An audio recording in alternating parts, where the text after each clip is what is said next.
Mummy अक्सर कहती रहती है गांव में, तीज त्योहारा बावड़ी न लेडू भी गणगौर।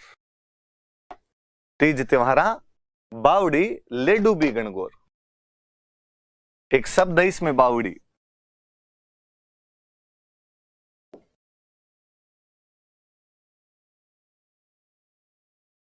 किसी इंग्लिश मीडियम वाले बच्चे को या शहर वाले बच्चे को लगता होगा कि हाँ सर बावड़ी आपने बताया था हिस्ट्री पढ़ाते टाइम भी, वो जो स्टेप वेल होता है, वो जो पानी का कुआं होता है जिसमें उतरने के लिए सीढ़ियां होती है, उसी को तो बावड़ी कहते हैं।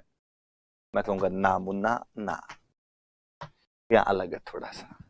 एक शेखावटी भाषा का शब्द है जिसका मतलब होता है वापस आना। गांव में अक्सर कोई आदमी दूर जा रहा होता है, वापस बुलाना होता है, कहता बावड़ जा, मतलब वापस आ जा। यहाँ बावड़ी है, बोलने में थोड़ा चेंज है, वो बावड़ी है, यहाँ बावड़ी है। तीज त्योहारा बावड़ी, तीज त्योहारों को वापस लेके आती है। ले डूबी गणगौर, गणगौर उनको लेके डूब जाती है। लाइन कहती है कि तीज से त्योहारों की शुरुआत होती है तथा गणगौर पर जाकर त्योहार समाप्त हो जाते हैं। मुझे याद आता है कि 2010 में मेंस था और क्वेश्चन पूछ लिया आरपीसी ने कि तीज त्योहारा बावड़ी ले डूबी गणगौर, इस पंक्ति का अर्थ स्पष्ट कीजिए। ठेठ हमारे जैसे को देसी खांटी थे जिनको और कुछ आता ही नहीं था, ये तीज त्योहारा बावड़ी सुने थे बचपन से, वो लिख के आगे कि हिंदू त्योहारों की शुरुआत छोटी तीज अर्थात श्रावण शुक्ल तृतीया से होती है तथा उनका अंत गणगौर अर्थात चैत्र शुक्ल तृतीया पर होता है। Hindu festivals are started from Choti Teej और एंड उनका जाके एंड विद गणगौर, कि गणगौर पर जाकर खत्म हो जाते हैं।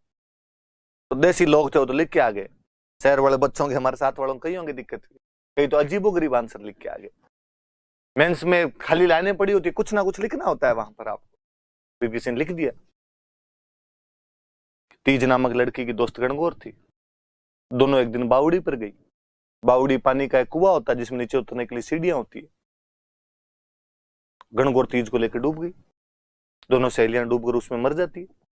किसी राजस्थानी कहानी की ये पंक्तियां हमें याद दिलाती है कि छोटी बच्चियों को अकेले बावड़ी पर नहीं भेजना चाहिए। आप ऐसे मत करना। आप इस पंक्तियों का अर्थ जानना कि तीज त्योहारा बावड़ी ले डूबी गणगौर का मतलब है कि तीज के साथ त्योहार शुरू होते हैं, तीज त्योहारों को वापस लेकर आते हैं। तीज कौन सी? छोटी तीज। छोटी तीज कब आती है? श्रावण में। श्रावण में कब आती है? तो शुक्ल पक्ष की तृतीया को। ले डूबी गणगौर, गणगौर उनको लेकर डूब जाती है। गणगौर के साथ में त्योहार खत्म हो जाते हैं। कभी और ध्यान रखना, तीज गणगौर ये सब पार्वती माता होती है, पार्वती माता की सवारी निकालते हैं, सवारियों का तालाब में विसर्जन करके आते हैं बाद में। गणगौर के साथ में त्योहार डूब जाते हैं, तीज के साथ में त्योहार वापस शुरू होते हैं। सिंपल सा इस लाइन का अर्थ ये था।